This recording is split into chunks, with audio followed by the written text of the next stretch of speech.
So how does the arms trade and the coronavirus crisis intersect? It's very simple. We are wasting hundreds of billions of dollars of public money on defense while neglecting public health and disease control. The most expensive weapons system ever built is a jet fighter called the F-35, built by the United States of America and which has been sold around the world.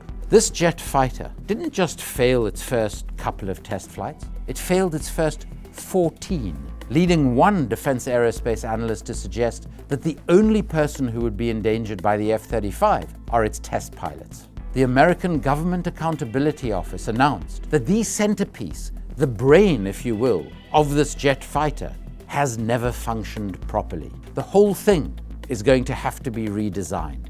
The American taxpayer has spent $1.5 trillion on a jet fighter that its own government now admits doesn't work. The same government spends $11 billion on combating disease. In the case of the United Kingdom, we spend £141 million, according to Declassified UK, on our foreign military bases. That would double the amount of life-saving equipment that the NHS could buy during this coronavirus crisis.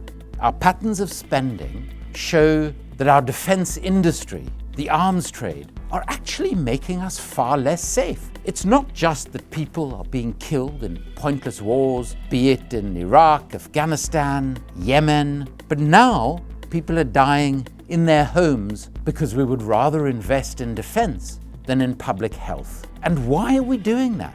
Because of an out-of-control militarism that is promoted by our politicians and senior corporate executives. And the reason that they do that is because the arms trade keeps money circulating in the political process from which they all benefit. Think of the size of our armies, our navies, our air forces. Our governments spend around $1.75 trillion every year on wars, on weapons, on conflict. And this industry of war is the most corrupt trade that we've ever come across in human history, accounting for around 40% of all corruption in world trade, wasting billions of dollars every year. If we could deploy that sort of resource to address the coronavirus crisis that we're currently living through, imagine what else we could be doing. Imagine how we could be fighting the climate crisis, how we could be addressing global poverty, inequality. Our priority should never be war. Our priorities need to be public health, the environment, and human well-being.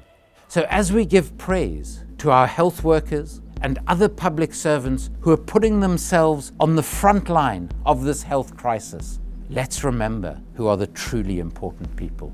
Perhaps this is an opportunity. Let's embrace our global humanity, which is how we're going to get through this crisis. Let's put aside our obsession with enemies, with conflict. This is an opportunity for peace. It is an opportunity to promote our common humanity.